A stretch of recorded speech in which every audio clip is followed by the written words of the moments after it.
All right, and we are live. What's up, guys? My name is Marlon. I'm one of the founders of Conscious Fitness. Actually, I'm the owner. And this is Alex Apostol. I've known Alex for a few years. He's got an incredible story. He was diagnosed with Pectus, had chest surgery. He was a scrawny dude, had all the odds against him, and he's one of the mentally toughest people I know, and also one of the most disciplined that I've ever met. And I don't say that lightly. So it's probably one of the very few rare times you'll ever hear me say that about somebody.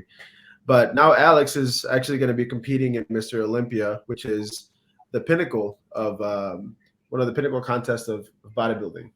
So, Alex, can you just kind of introduce yourself, tell people what Pectus is, and just a little bit about your story and where you are now and Mr. Olympia and all that? Sure, Marlon. First off, thanks for the nice introduction. I really appreciate that. So basically, I was born with a genetic chest deformity where my sternum was caved in and rotated and put pressure on my heart, lungs, and other internal organs. And as a result of that, it caused mass postural issues as well as impact to my heart and my aerobic endurance. So basically, up until I was 25 years old and had a surgery to correct the disorder, I had never ran a mile in my entire life. I was never capable of getting into the aerobic zone. I was always had very poor endurance, and as a result, I was really bad at any kind of team sports growing up.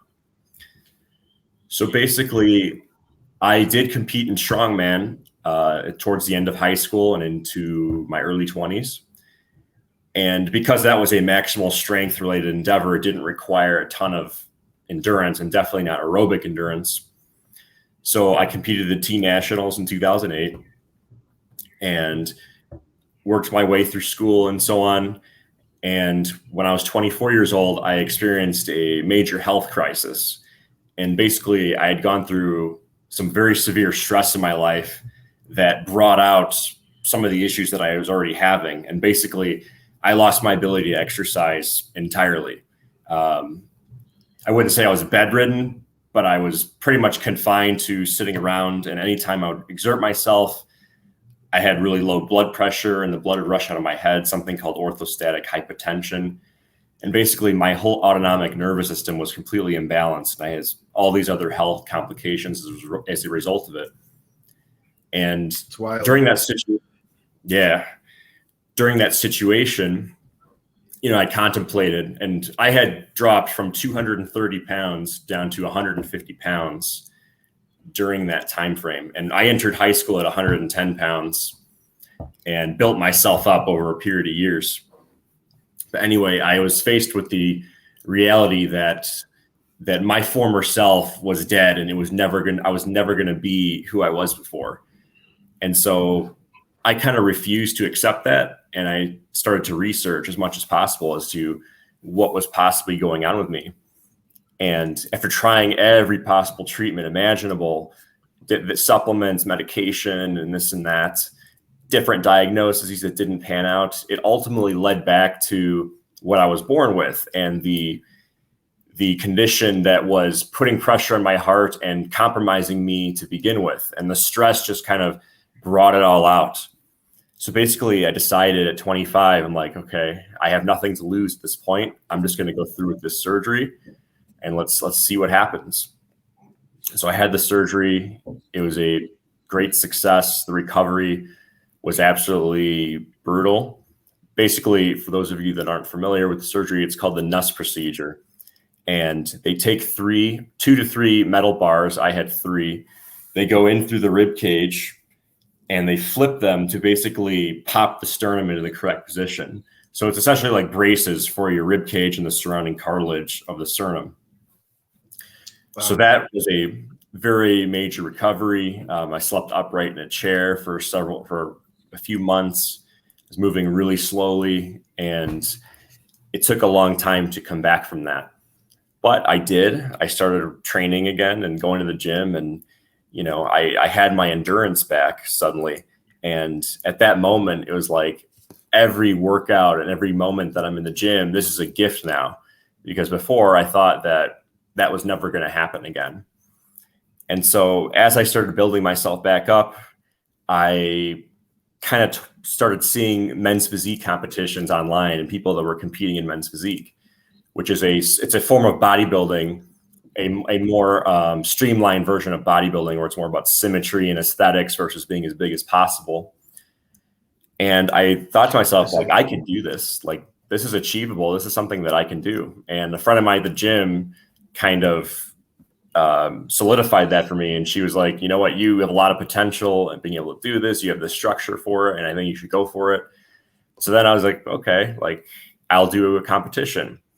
And I went into it with the goal of kind of like overcoming the obstacles that I had been given, and also inspiring people to show them that they can overcome something really difficult and to, you know, do what they thought was impossible before. So I competed in 2016. I took 4th place out of 13 people, coaching myself and not entirely knowing what I was doing. But by placing in the top 5, you know, I was like, you know, there's some potential here. So I competed again. I competed again in 2018. I got a national qualification. And 2019, I had to get the bars removed from my chest. So basically, after 3 to 4 years, you need to get the bars removed because the cartilage has reformed in the correct position. And so they basically pull them out like braces. So I also had a hernia surgery during that time. So I took care of those 2 things in 2019. I was planning to compete in 2020. I was 7 weeks out from a competition, and then the whole world shut down. And now it's 2021, and I'm 5 days out from the amateur Mr. Olympia, as well as another competition in Wisconsin a week and a half after that. So that's where I'm at. I'm a fitness professional. I help people with this every day. Definitely going through what I've been through motivated me to help other people, which I was already doing from age 16. I just love training people and learning as much as I can about strength and conditioning. And that's where we're at. We're in the fitness industry, competing and doing what I love to do. Nice, man. I love your story, dude. I got goosebumps. I'm freaking fired up right now, and I can't wait to work out. Seriously. Because one of the big lessons that has come to me right now is you shared that you completely lost your ability to exercise, right? Right. And that every time you hit the gym, you know, for you, it's a gift. And there are, you know, I still have some days I look forward to working out, but there are some days that it just feels like a chore. So that was a nice reminder. But one thing that I wanted to get down is like, how much did you say you weighed, and how many pounds did you lose basically just right when you had the surgery? So probably in 2013, I was 230 pounds, muscular, and going through the stressful incident, I dwindled down to 148 at the lowest, and I'm 6'2". Wow, so it's absurd. Yeah. And that's almost 100 pounds. Pretty close. Yeah. It was a lot. And and by the way, if you're just tuning in, you know, we're talking about almost 100-pound weight loss that was not intentional. And so your biggest, I'm sure that, you know, it sounds like it was, you know, such a challenging situation, and I'm sure it was. There were points where you felt like you were never going to be out of it. You said that you felt like you were never going to be able to be who you were before, right? That's correct. Yeah. I was faced with the reality, like, what if I can't ever work out again or push myself in any capacity, and I'm never going to be, you know, muscular again and be able to help people with their training and so on. You know, so it's given me a lot of perspective, because it's so easy to say, you know, I want to just more muscle, I want to lose weight, but it's easy to think that even when you have the ability to exercise, you didn't have the ability to exercise. So I can't even imagine, what were some of the things that you started doing to help pull you out of this space and give you hope and inspiration that you could go back and that you could recover and that you could be even better than you were before? Were there any principles or a framework? For sure. I definitely kept myself going by listening to a lot of personal development and motivational content, and just kind of, you know, I was almost forced to develop this mindset of just like, okay, I'm going through this terrible situation. Good. I don't care. I'm going to do whatever I possibly need to do to get through it.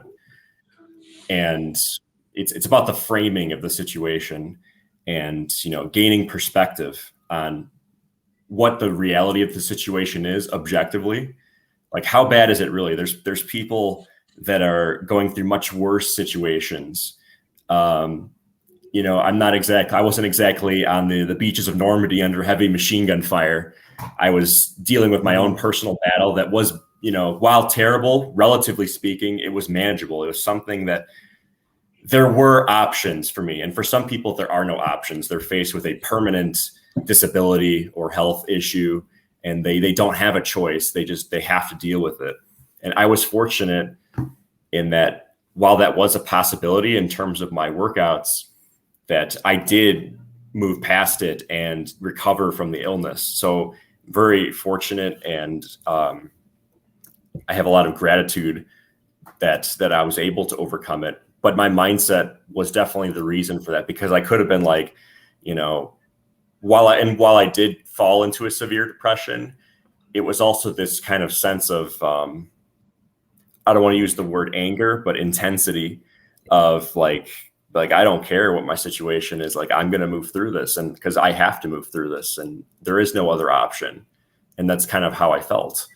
And I would say that period of time was a defining catalyst in my life to completely overhaul my personality and completely overhaul who I was almost overnight.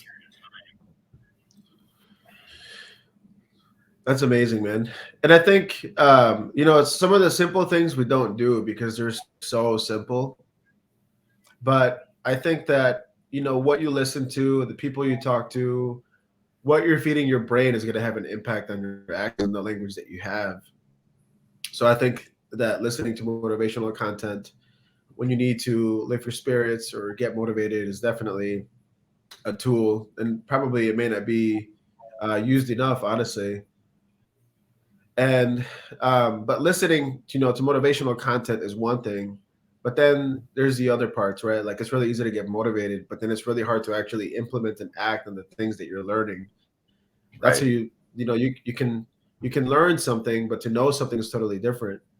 So you didn't have the ability to exercise, and as you were slowly recovering, you had just lost 92 pounds of muscle that you had built previously. How did you build up the patience, and how did you build up the patience to keep going while having confidence, knowing that, like, okay, this is going to pay off, even if I'm not as strong as I used to be or as big as I used to be? How did you keep yourself going regardless of how you felt?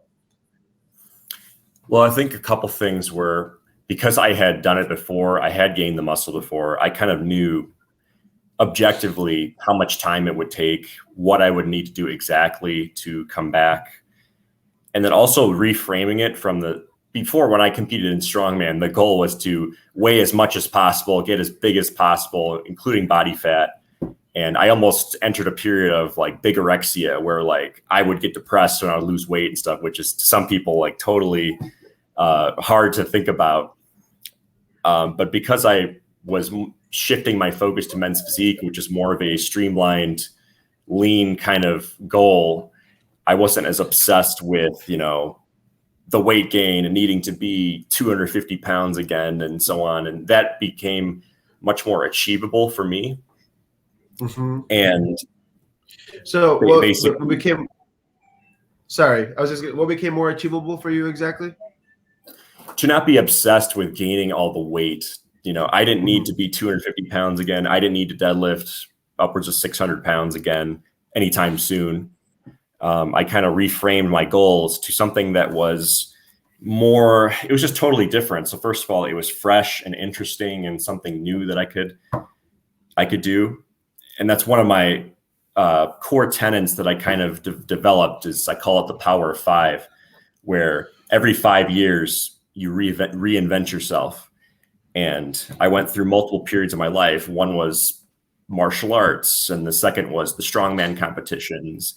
The third was I played guitar seriously, and then I entered the men's physique period.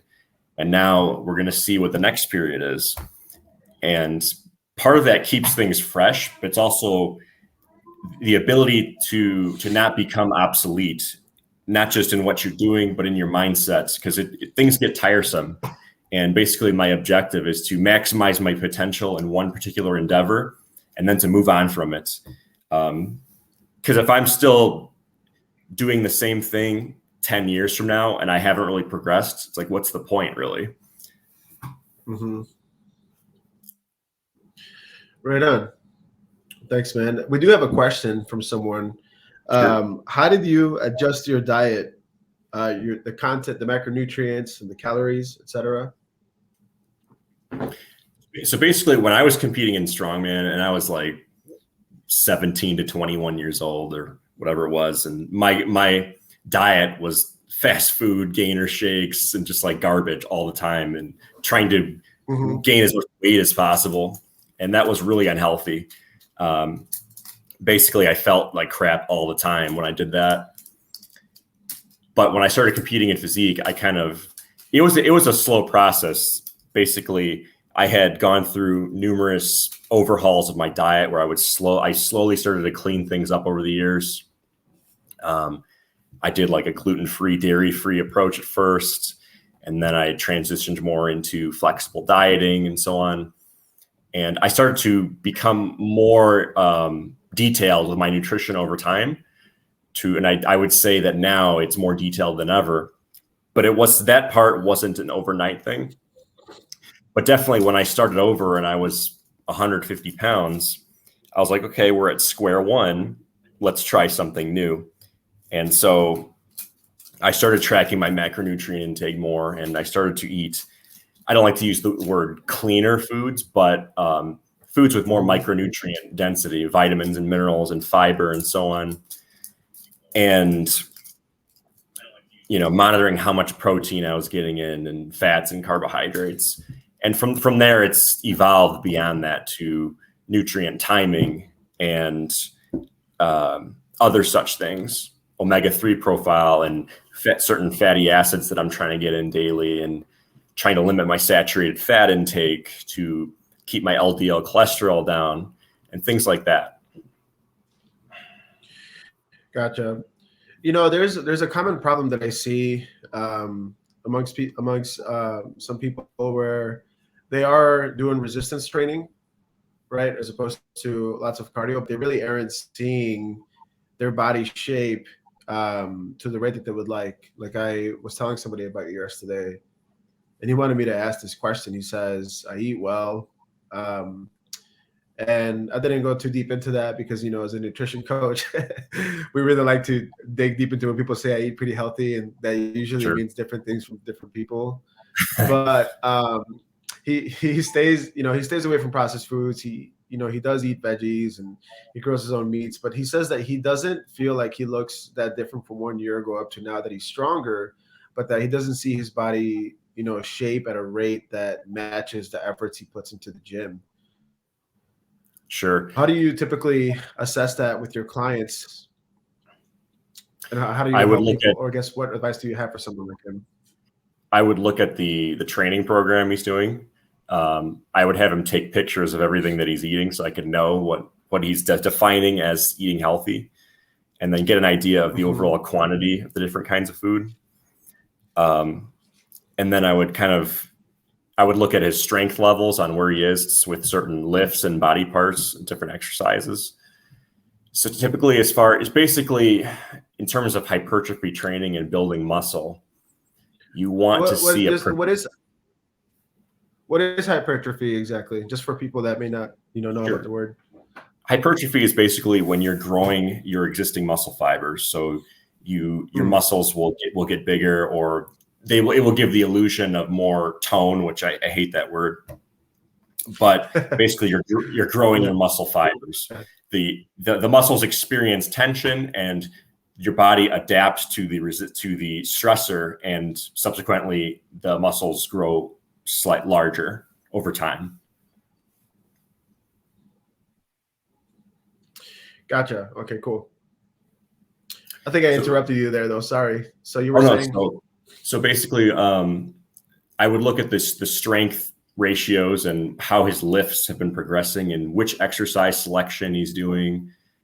And The other thing is if your body fat percentage is on the higher side, you may not notice the muscle gain as easily, and it'll become more apparent as you diet down and it shows more.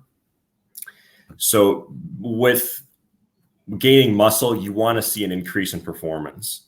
So basically, if you're bench pressing, for instance, you do 135 pounds for 3 sets of 10. If you're always doing 135 for 3 sets of 10, or a year later, you're still doing 135 for 3 sets of 10, there isn't a new stimulus for the chest, triceps, and shoulders to grow. So ideally, what I would want to see is he's gone from 135, 3 of 10 to 185 for 3 of 10 in a year's time frame. It's almost impossible that there hasn't been some kind of growth in that situation if execution, tempo, and form is perfect. So basically, I'm looking at program design. Is the program sound? Is his strength increasing over time? That will definitely lead to muscle gain or hypertrophy. But not only that, nutritionally speaking, well, first of all, is he getting enough protein in to support the muscle, to create an environment to elicit hypertrophy? Is he sleeping enough at night so that he can recover from the workouts? And eventually, we look at, like I said before, the body fat percentage. Is it going to show the results? Because you can still gain muscle and it won't be as obvious. It's more obvious the leaner you are. Gotcha. Yeah, I think program design is way too overlooked. People kind of hear it and it goes over their head, but it is something that matters. One of the things I know is that, a lot of people are really rely on HIIT classes or HIIT style type of workouts. And I get that it's fun to get your heart rate up, and as you recover, you're doing like bicep curls, and then you're doing like burpees, and then you're doing a military press or something. But what I noticed is that as far as like shaping your body, because at the end of the day, in the past, I've had clients who have lost weight, and they've lost weight through cardio or HIIT style classes, but their body still looks the same. It's just 20 pounds less, right? So like you lose the weight, you're this big, right? And then you lose the weight, and then you're just exact same shape, just smaller in that same shape. Right. But what I noticed is that a lot of people really get into the randomization of doing like a HIIT style workout and then a cycling workout, and then I'm doing like a shred 415 and then an Orange Theory.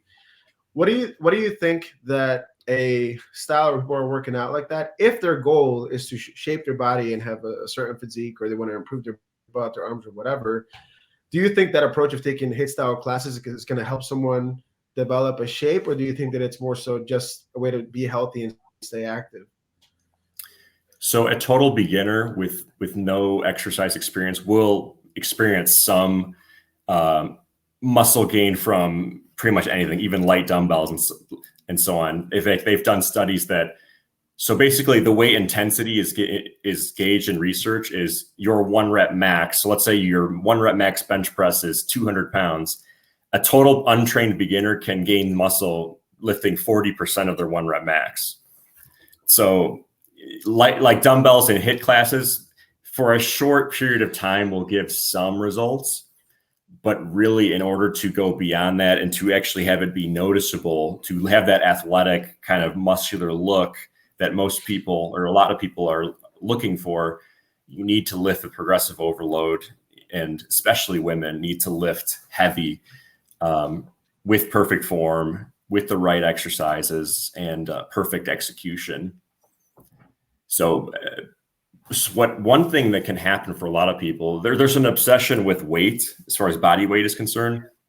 Well, like let's say you're 140 pounds, and if you go on a crazy cardio binge where you're doing multiple HIIT classes a week and calisthenics training and all this 6 days a week, you already don't have a lot of weight to lose, but you push it anyway and you get down to 120. Like you mentioned before, you'll kind of be a smaller version of where you were before, but not necessarily have like an athletic, muscular type of look. You'll lose body fat. You'll probably lose muscle also, or you'll have the same amount of muscle, which wasn't substantial to begin with. Now, if you take that person that's 140 and you put them through a structured resistance training program where they're doing squats, hip hinges, deadlift, hip thrusts, and glute bridges, and pull-ups, basic exercises, and getting them stronger over time. A year later, even if they still weigh 140, if they've increased their strength dramatically, it's going to be a completely different looking 140. And that's called like a recomposition. So if that person has a high protein intake, engages in resistance, a structured resistance training program with heavy weights over time, of course, you start out light with perfect form and what you can do, but eventually over the weeks and months and even years you build up, you're going to see an entirely different look, basically, without a ton of weight loss. Absolutely. You know, I can think of one specific client of mine, Ashley. She's still a client of mine. She's been with me for 3 years. I think it actually might be closer to 4 years now. You know, pre-COVID, I had a brick and mortar business, and it was all about HIIT classes and community, and it was fun. But any of the people that wanted to take the results farther, they did switch from taking HIIT style classes to doing more strength training in order to shape their body and lifting heavier. Another one of my clients is Vita. I can think of her. We went through the same experience. From my experience as a coach, what I notice is that HIIT style classes are good to get you into the groove of working out and build the habit. But I think that after 6 to 9 months, and it may be a year for some people if they're drop on and off. I think after that time, it's really important to start incorporating some strength training where you are lifting heavy, which is actually one of the questions that we have in the comments right now. Can you define what heavy lifting is? Is that 10 reps? Is that 3 reps? How much is too heavy? Because I know that a lot of people are really scared to hurt themselves in the gym, deadlifting or squatting or even benching, hurting their shoulders, for example. Sure. But can you define what heavy lifting is? So heavy is relative, but in terms of, I mentioned intensity earlier, and there's all kinds of different repetition ranges like you're asking. If you're the average person who's just wants to build muscle, has aesthetic related goals, you will spend the majority of your time between 6 and 20 reps. Maybe for fun, you could do some strength oriented work in the 3 to 5 range occasionally, but for the purpose of building muscle, that kind of 8 to 12 range is fine. But the most important thing is research shows that you can build muscle in any repetition range if you have enough volume, which basically means sets and reps, time under tension, and so on.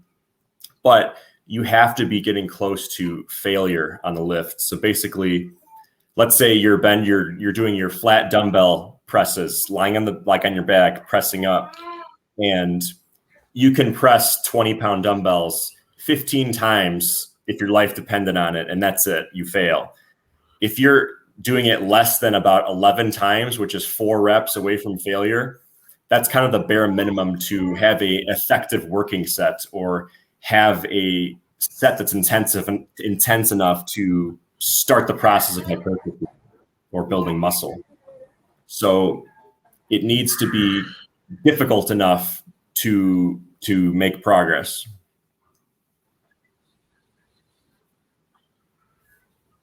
Got it. So as far as weight being defined as heavy, I guess how would you answer that question? We just had Brian ask in the comments as far as how you define heavy lifting with weights, not reps, like actual weight. That's relative to the person, I think. If you're much older, if you're very underweight or whatever, you might not be that strong, but it's heavy relative to you.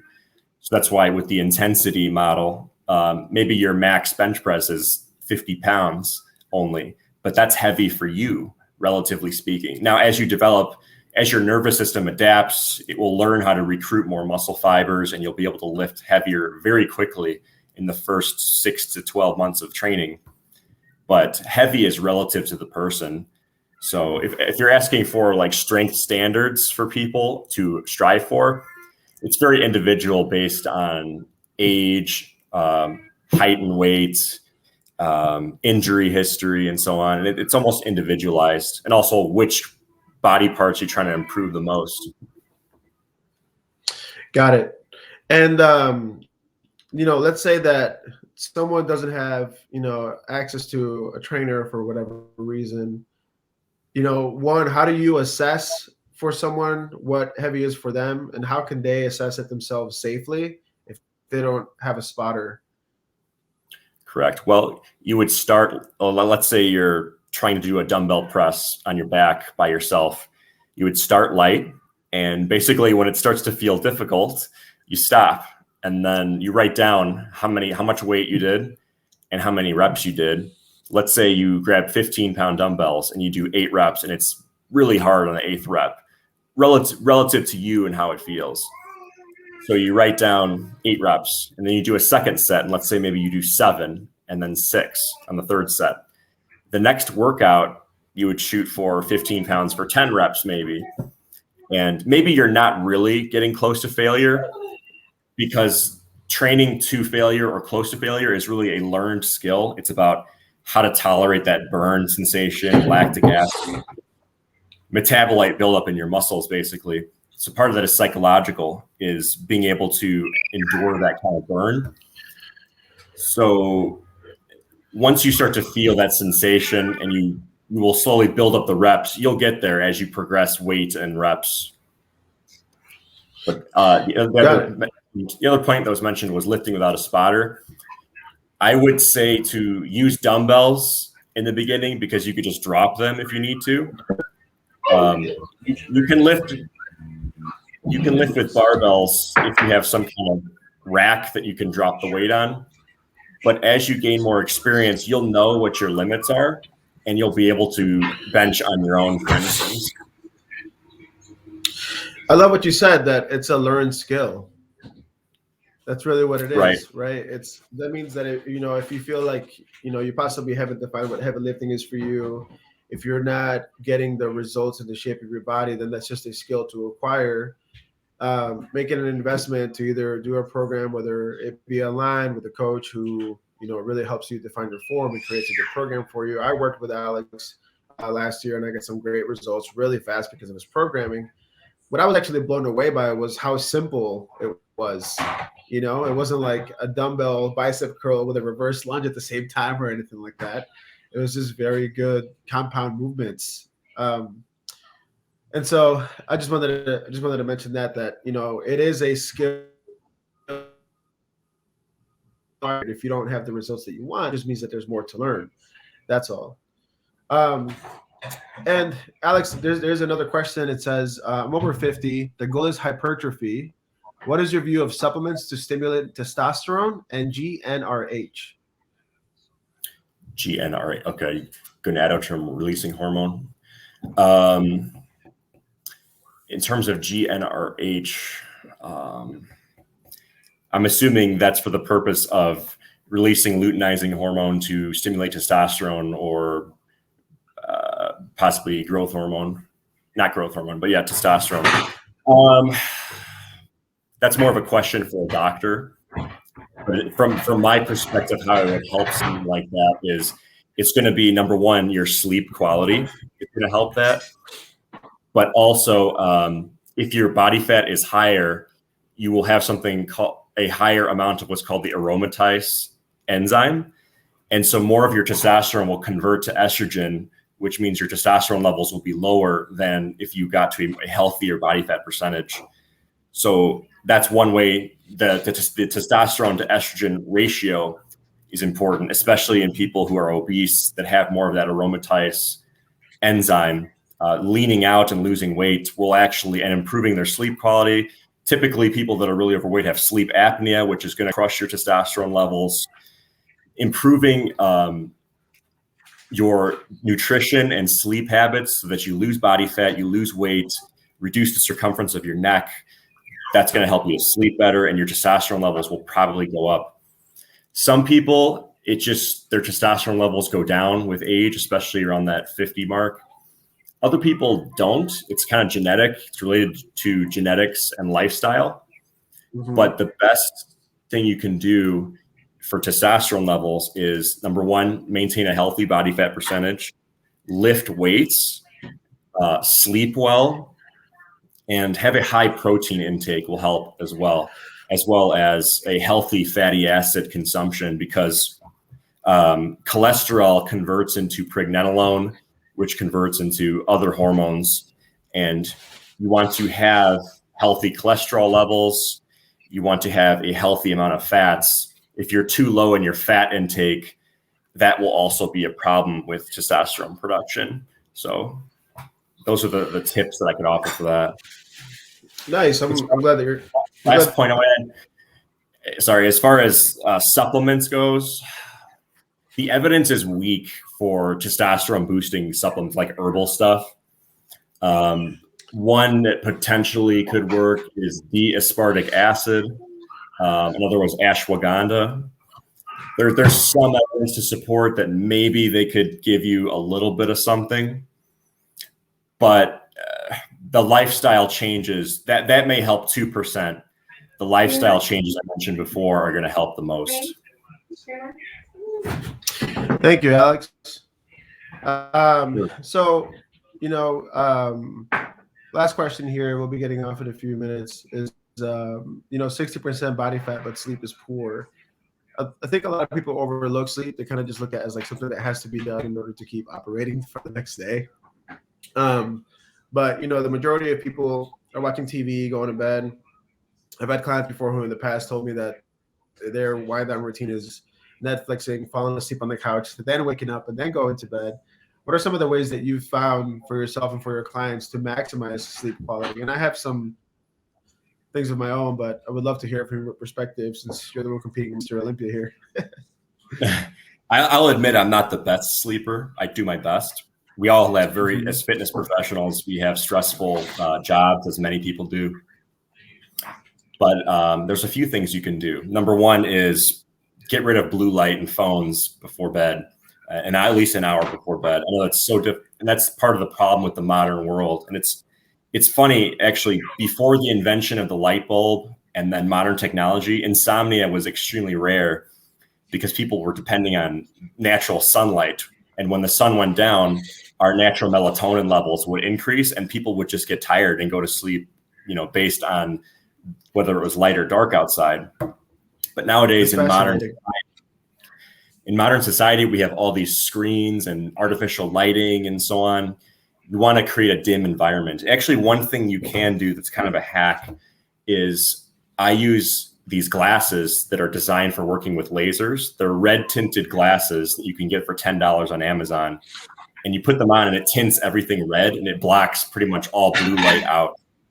So when I have to be reading on a screen, I'll put those on at night and it does make me feel more tired. You can experiment with melatonin supplementation at night. Contrary to popular belief, you only need about 300 micrograms of melatonin. There was a Harvard study that was released that showed that taking between 100 and 300 micrograms, not milligrams, was more effective than at a higher dose. So typically you go to the grocery store and melatonin is in 2 and 3 milligram tablets. You want to get it in a liquid and only dose 300 micrograms. So that will help. It's a very tiny dose. Other supplements you could potentially try: valerian root, lemon balm extract. Valerian root is great because it helps people really wind down and relax and kind of helps bring people's anxiety down. It's one of the reasons why people actually have a hard time sleeping is because of the rumination of thoughts and worry and anxiety as well. For sure. I'm actually, there's a book called Atomic Habits. And one of the things is we fall into positive habits and negative habits. And some of the negative habits that will affect someone's sleep routines are, having to check social media on the phone or having to watch TV, at nights mindlessly. The things you want to do is create friction so that you can't do those things as easily. So you take your phone and you put it in another room an hour before bed and be like, I'm done with the phone now.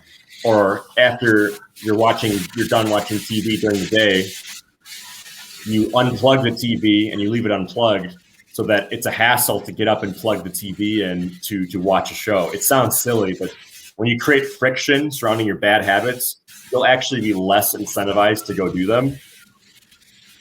So starting with little habits like that to get out of the routine of looking at screens at night will help. In addition to maybe journaling, meditation, trying to shut down your sympathetic nervous system, trying to relax and reduce your stress. The number one cause of sleep disturbances is having a reverse circadian rhythm. Typically, you want your cortisol levels to be the highest in the morning. When you wake up, you want that energy, and it's more stable throughout the day. And then at night, there's a decline in the cortisol levels, which means you're going to get fatigued. You're going to be ready to go to bed. When someone has a reverse circadian rhythm, their cortisol levels are sky high at night. They're lower in the morning. They'll find that they're wired at night, and it's very hard to get out of bed in the morning.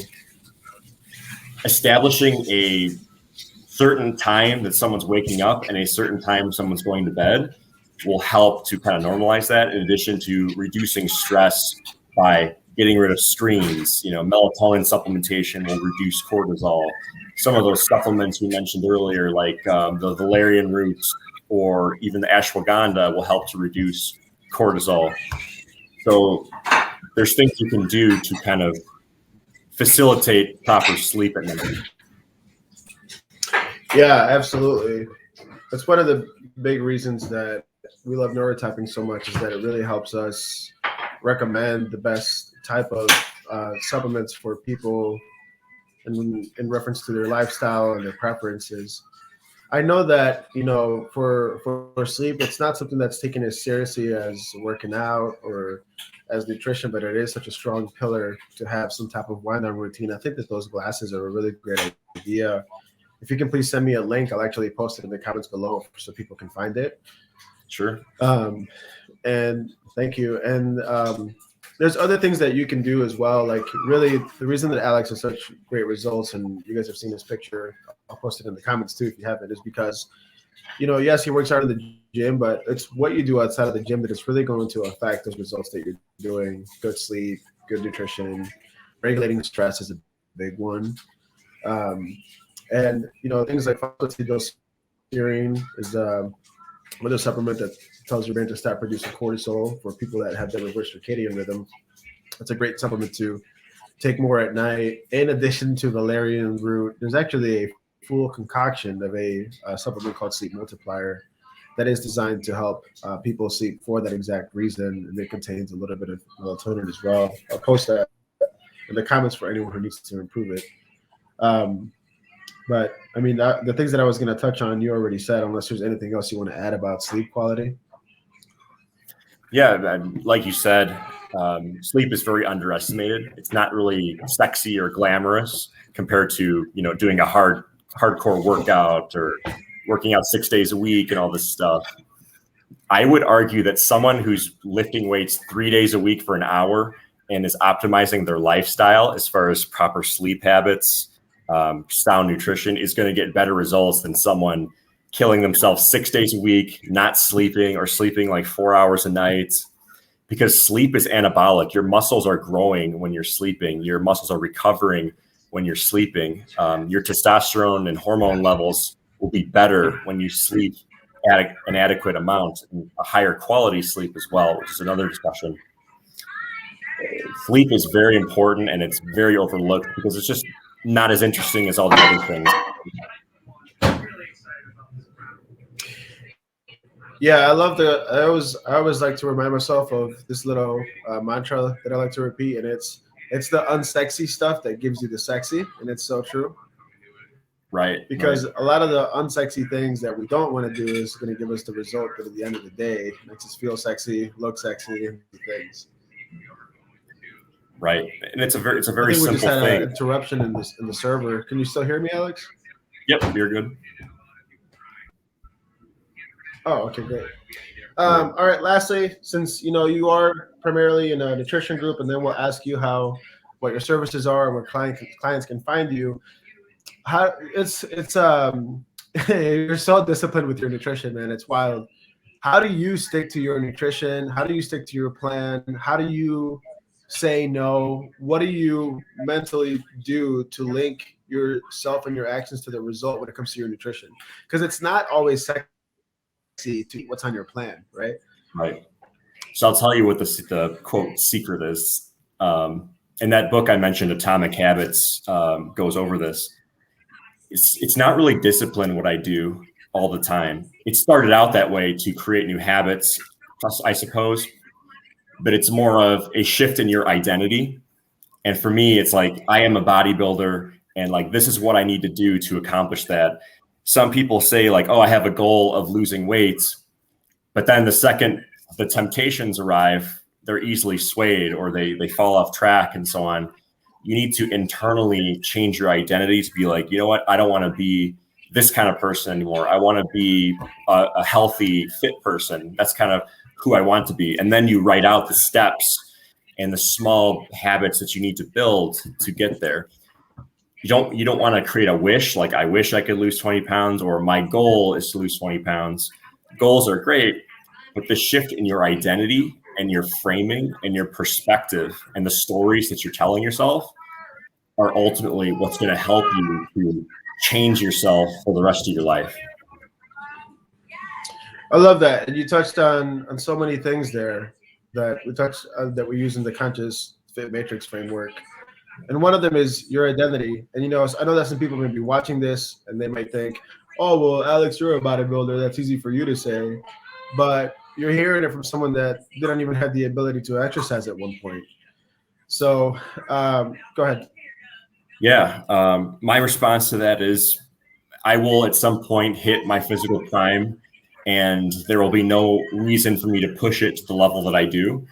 And then my identity will shift. You know, I'm a husband, I'm maybe a father someday or whatever, but my part of my identity, and going back to the power of 5 of reinvention, I will say, well, my identity is always going to be being an athlete in some sense, whether it's recreational or whatever, to be a healthy person, to inspire my family and other people, to be strong enough to overcome any physical obstacles that I may encounter in life, and also to just have fun because I enjoy the process of basically progressing in something and learning something and the educational aspect of things.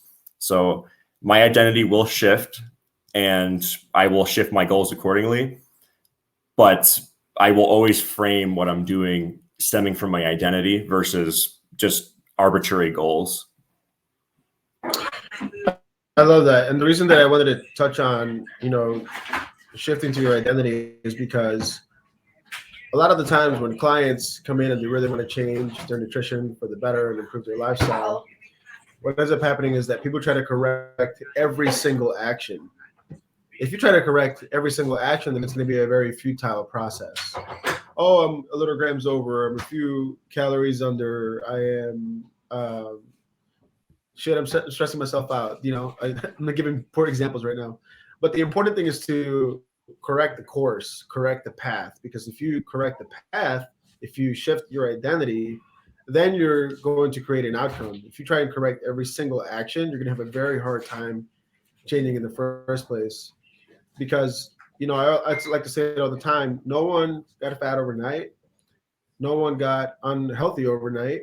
It was the path that they had been on for 3 years, maybe 5 years, that created that unfavorable outcome that they now want to change. And it's the same way to just, instead of hitting that path, shift your identity and take a different path. And eventually you will get that outcome that you're looking for. I think that's really well said. It's important to know from an evolutionary standpoint, we are wired for short-term gratification. When we were trying to survive thousands of years ago, we weren't thinking of the future. We were thinking of surviving in that moment. So in modern society, long-term gratification is what we need to perform our best nowadays, because thousands of years ago, food wasn't as readily available. There wasn't career paths and so on. So we need to think in the long-term aspect. And one way you can do that is with habit stacking and habit building. So basically, you want to take the path of least resistance in the beginning. And one way to do that is be like, you know what? I'm just going to go to the gym for 5 minutes. I'm going to show up at the gym for 5 minutes and then I'm going to leave. That's really low investment. Would you agree? So what will happen is someone will show up to the gym for 5 minutes, maybe 4 times a week. And then eventually you'll be like, you know what? I'm here. Maybe I'll stay for 10 minutes. And over time, it kind of builds because it's like you want to create a low impact, a low mental energy task that you can easily do and then build on it from there. But like you said before, you need to take the long road, and you start with habits that have very little friction that you can easily do without even thinking about it. Whether it's maybe you struggle with reading, you tell yourself, I'm only going to read 1 page and then stop. What you'll find is you'll open the book, you'll read the page, and they'll be like, oh, well, maybe I'll read 5 more. And then it builds from there. So with habit creation, you start as low investment as possible. And then what you'll find is that it will snowball from there over time. Yeah, that is seriously the secret. If you really want to make a change so small, so stupid small that it leaves desire to do more. Because if you say, I'm going to go do a CrossFit workout 4 times a week, even though I haven't worked out in the last 9 months, you're going to burn out so quick that it's only going to last probably for the first week. That's a huge mental investment. Yeah, exactly. And it consumes you even outside of the gym. But I have had clients that literally just show up to their gym and they're in their building. They put their clothes on, they show up for 5 minutes, and that's the workout that I give them. And then they're like, oh yeah, I worked out for 15 minutes or for a half hour, because that stupid little investment created a desire to keep doing more. If I tell you to do 1 push-up right now, most people are going to do like 3, even 10. And that's also just you're down there. You might as well. Exactly. Alex, thank you so much. This was very inspiring. Brian also wanted to say thank you so much. I know that Liana. Hey, thanks for having me. I really appreciate the opportunity. Absolutely. You're welcome. And it's, appreciated by me as well. And I'm sure for the people that were here today. So what are your services, Alex? How can people find you? Are you online? Are you in person? What are your social medias, and where is it best to follow you? So I do one-on-one coaching in the Palatine, Illinois area, but I also do an extensive amount of online coaching where I will do custom program design, custom nutrition coaching. I coach someone with their mindset and how they can build habits, accountability. I will do video analysis of their technique in the gym and their workouts.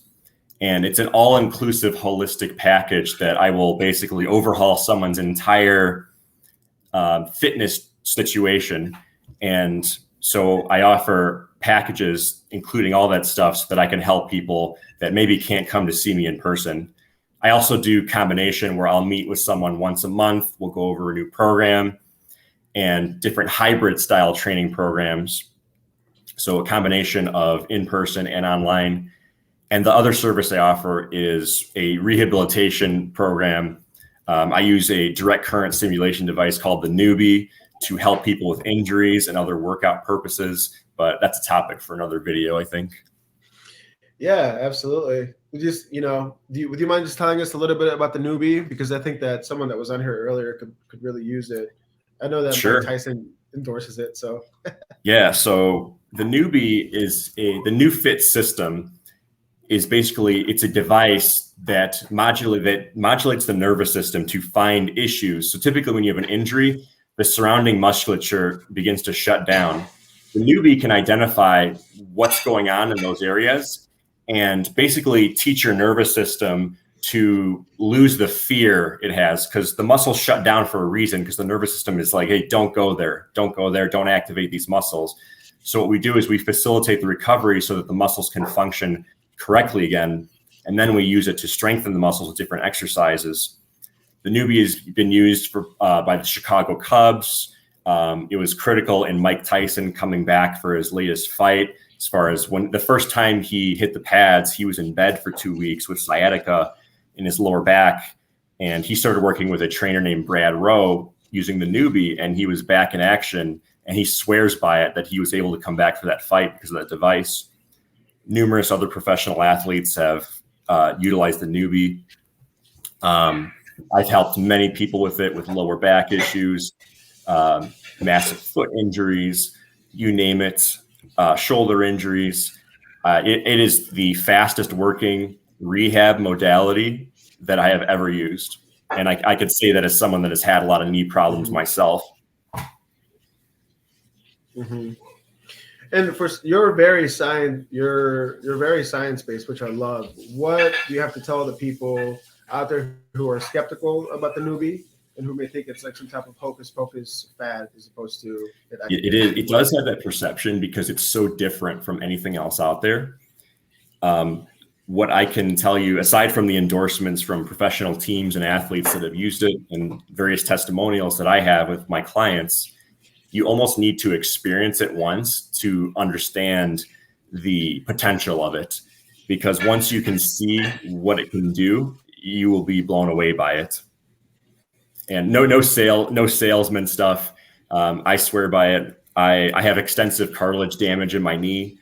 I've tried everything from PRP and stem cell injections, massage therapy, different trigger point stuff, acupuncture, corrective exercise of various kinds. The newbie, in combination with corrective exercise and addressing my imbalances, has helped me more than anything I have ever done. So hands down. That's awesome. I need to see you, man, for my left shoulder. I'm out of town right now for a few months, but from all that jabbing for 10 years and that extension, yes, I bet I've lost some strength in my shoulder girdle there somewhere. So just to recap, you guys. So if you're in the Chicagoland area, Alex does offer one-on-one coaching in the Palatine area. However, he can work with you all 50 states, pretty much anywhere in the world, using his online services. I worked with Alex last year. His programming is still one of my favorites. He is my favorite strength and conditioning coach that I've ever worked with, and I've worked with probably close to 30 plus coaches. I can't even know, but more than 30 coaches, hands down for sure. By this point. Anyway, Alex, are you on Instagram? Are you on YouTube? Where can we find you if people want to hear more about you? Thanks for that endorsement. I am on Instagram. My handle is aa.physique.performance. Mm-hmm. And I am on YouTube under the same handle, AA Physique and Performance. And contact me. I'll be happy to talk with you, give you a free consult, and we could see if I could help you with your goals. Excellent. I'll be sure to post both your YouTube channel and your Instagram handle if people want to follow you some more. And thank you guys so much for tuning in. Make it a great day and stay classic. Peace. Thanks, Marlon.